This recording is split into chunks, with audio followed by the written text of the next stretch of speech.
자, 이제는 이제 본격적으로 우리 윤석열의 이제 새로운 망언, 일일 일망언에 대해서 또 한번 확인을 좀 해봐야 되는데요.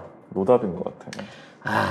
참 공개 토론회에서 이제 이재명 후보한테 중범죄가 확정적인 후보다라고 얘기를 했어요. 네. 근데 뭐 그거는 그 자기 허물을 못 보는, 그러니까 똥 묻은 개가 멀쩡한 개 보고 겨 묻은 개가 그러니까 똥 묻은 개가 겨 묻은 개 보고 뭐라고 한다. 그렇지. 근데 겨도 안 묻었는데 멀쩡한 개를 보고 지금 더럽다고 지금 개소리를 하고 있는 거야. 마찬가지 상황인 거거든요. 근데 이제 점점 더 망언의 범위를 좀 확대해 가고 있어요. 근데 진짜 글로벌 망언. 네. 그래서 이번에는 한국 청년들이 중국 싫어하고 중국 청년들이 한국을 싫어한다라고 단정을 해버렸다는 거죠. 저 이거 100% 지금 중국 관영 언론들이 겁나 때릴 건데. 중국 귀에 들어갔다 100%. 하자마자 많이 들어갔다.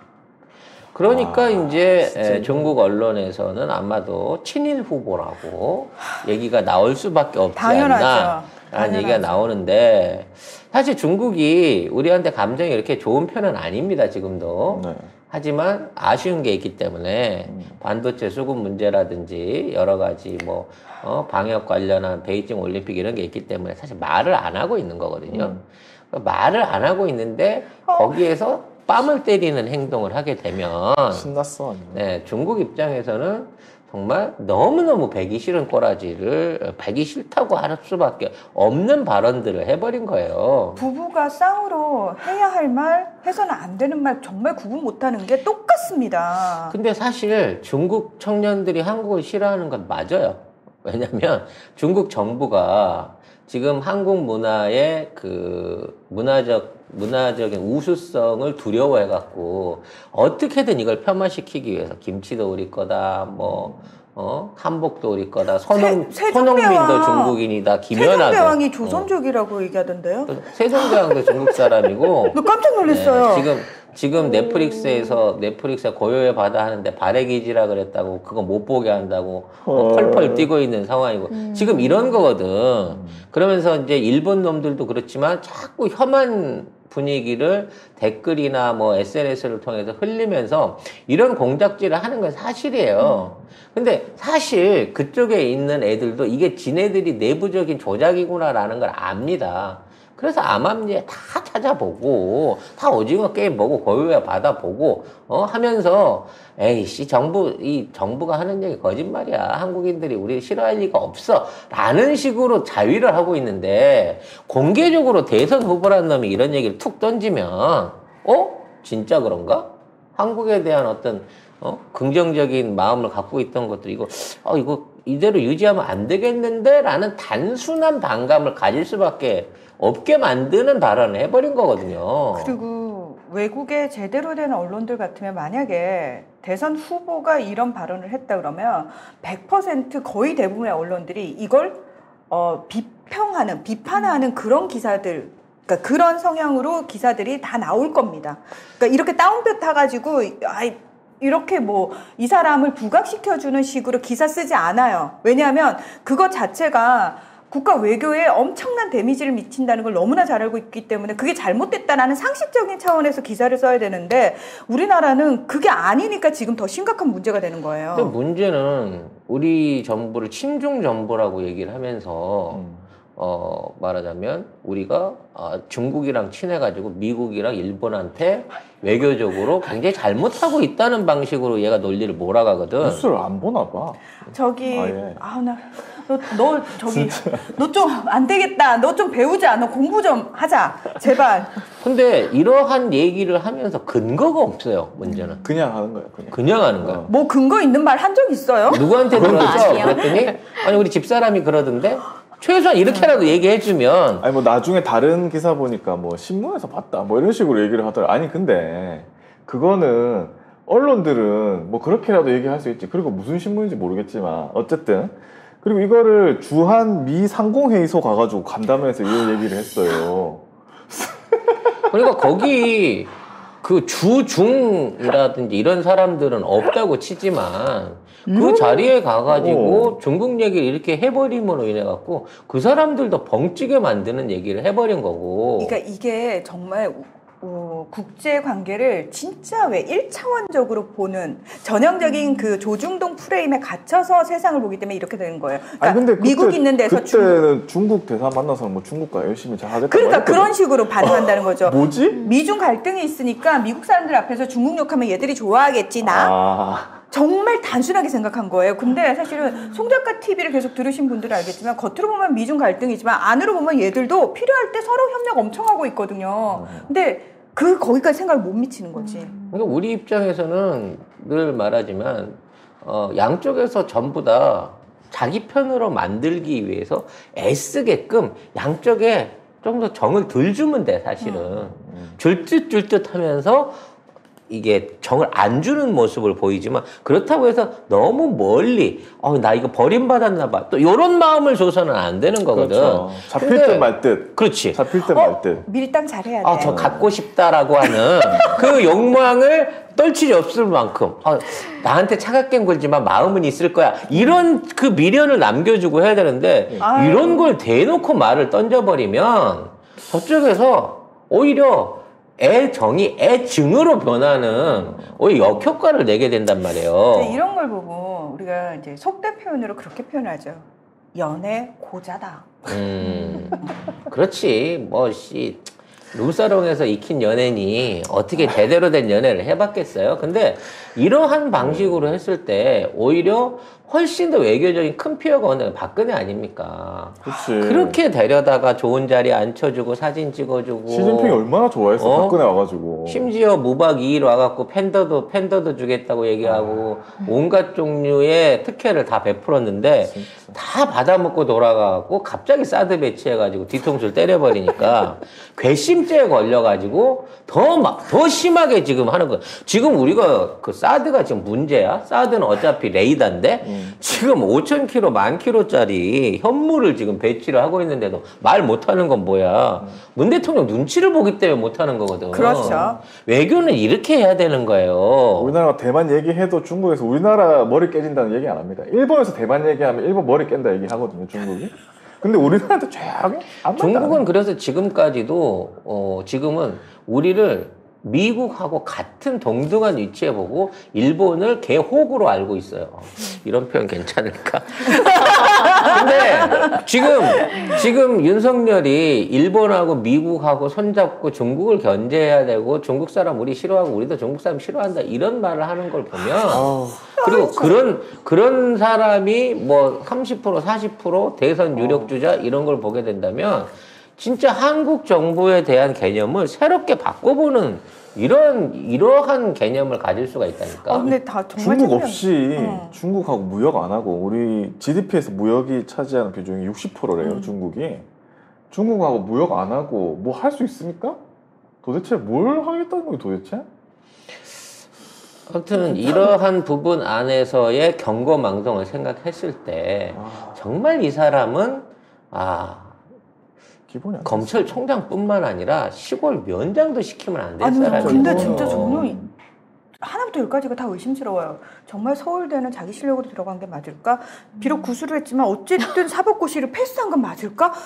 더 무서운 건 아니 이런 머리로 어떻게 검사 생활을 그렇게 오랫동안 했지? 그러면 이 사람이 처리한 사건들 제대로 된 거 있을까? 모든 게 다 의심스럽습니다.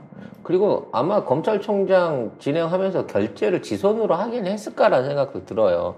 그리고 뭐 한 거야? 가장 결정적인 건 이 상공회의소 모임을 미국 사람들 모아놓고 있는 미 상공회의소를 만나러 가면서 40분을 또 지각을 했다는 거 아니야. 아니 이놈 지각에 생활할 지가 푸틴이야? 아주 그냥 아니 아침 트럼프 7시에 따라. 만나갖고 조차를 회동한 다음에 니네 당에서는 그거 하고 바로 자니? 집에 가서? 어떻게 하는 모임마다 판판이 늦어. 세상에. 시골 이장감도 안 된다. 정말 진짜 아무튼 최윤영님이 나라 방신 정말 심각합니다 하셨는데 우리들 국민들이 싸잡아서 윤석열 수준으로 다 같이 떨어지는 거예요. 외국 사람들 눈에는. 그렇지. 지지율이 그렇게 나오면. 지지율이 그렇게 나오니까. 야 저런 윤석열 지지한다 이러면. 야, 원래 집에서 구박하던 똥개도 밖에 나가서 딴 사람이 걷어차면 화나거든요. 그렇죠. 근데 어차피 우리 안에 있는 대선 후보라서 창피해도 안고 가는데 아니요. 이게 우리만 창피하고 아니요. 말아야 되는데 이런 데 가갖고 창피를 당하고 오면 세계적인 더 화가 나, 더 화가 나. 옛날에는 직접 그 나라를 갖다 바치고 그런 문서에 사인을 하는 게 매국이었어요. 근데 지금은 저는 이런 한마디 한마디가 다 매국행위라고 생각을 합니다. 네. 아무튼 그래서 하도 이제 어찌됐거나 정상적인 활동을 안 하시니까 좀 같이 좀 해보자는 차원에서 상의를 좀 하자고, 다음 정권을 위해서. 왜? 어차피 다음 정권에도 민주당이 집권을 하겠지만 또 국민의 짐도 남아있어요. 국정 파트너로. 그렇죠. 그렇기 때문에 지금 대선에 진다고 해서 어느 한 달에 없어지는 게 아니잖아. 그렇기 때문에 앞으로 누가 대통령이 되든지 간에 여야가 협조해야 되는 상황은 맞는 거고, 그 안에서 이재명 후보와 윤석열 후보의 역할은 없어지지 않아요. 근데 뭔가 정책에 대한, 앞으로 국가 비전에 대한 부분을 놓고 당선 여부를 가서 어떤 비전을 갖고 있는지 좀 얘기 좀 들어보자고 하는데 토론을 죽어도 못 하겠다는 거야. 아니 저기요, 토론 못 하겠다는 분이 왜 그렇게 나오는 대로 자꾸 씨부리고 다니면서 문제를 일으키고 다니고 나라에 피해를 끼칩니까 도대체? 그러니까 많은 사람 있는 데서 하지 말고 당신 경쟁자인, 정작 경쟁자인 사람 둘이서 맞짱 토론을 한번 해보자는 거야. 이 토론 문화, 토론에 대한 기대치가 얼마나 큰데. 앞에서는 난 대놓고 말 못하겠어. 그리고 뒤에서 더럽게 궁시렁궁시렁 되는 애들이 제일 싫어, 세상에서. 그래서 민주당이 그 TV 토론을 그 선거법상으로 선관위가 주최하는 3번을 하게 되죠. 이걸 8번으로 늘리자라는 법안을 지금 상정을 해놓고 있어요. 근데 못하겠다라고 버티는 거죠. 아니 뭐 못하겠다고 버티면 버틸수록 8번으로 확정될 가능성이 높습니다. 왜? 네가 하겠다 그러면 생각을 해보겠는데 안 하겠다 그러면 더더욱 해야지. 어? 아니 그리고 무슨 뭐 후보가 뭐 범죄 뭐라고 했지? 중범죄가 확정적인 다른 변명의 여지가 없는 후보와의 토론으로 규정해버렸죠. 본인 얘기하는 거예요. 자기소개였나요? 유체 이탈도 이런 유체 이탈이 없는 거야. 중범죄가 진짜 확정적인데 거기는 가족 전부 다 중범죄가 확정적이잖아. 장모의 김건희의 윤석열까지. 아, 나 참. 그래서 이런 토론 거부를 하는 이유가 저 상대방이 범죄자라서는 못 하겠다는 거야. 그러니까 이게 뭔 논리야? 논리가 없어. 이거랑 왜 연결을 시켜? 주어를 잘못 얘기한 거 아니에요? 내가 중범죄자인데 나 못하고 들어갈 건데 나랑 토론하고 싶어요? 그러면 우리는 그 정책 얘기는 모른다고 하고 그러면 당신이 검사니까 둘이 맞짱 토론을 하면서 그럼 취조를 해봐봐. 취조.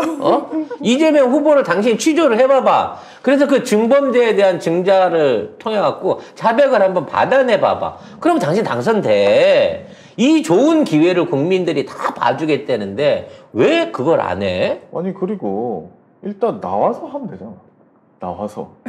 나와서 자기가 그러면 네 중범죄자지 이렇게 얘기하면 되잖아. 응. 근데 그러니까 앞에서는 말 못하니까. 그것도 안 한다겠다는 거야. 앞에서는 지금. 못하고 뒤에서 더럽게 궁시렁궁시렁. 무서워서 그런가? 야, 너 뭐라고 했냐? 이재명 지사 때릴까봐 그러는 거야? 이재명 지사 오른팔 아파. 권투를 해도 한쪽 팔로밖에 못할 사람의 격투를 해도. 아이고. 네.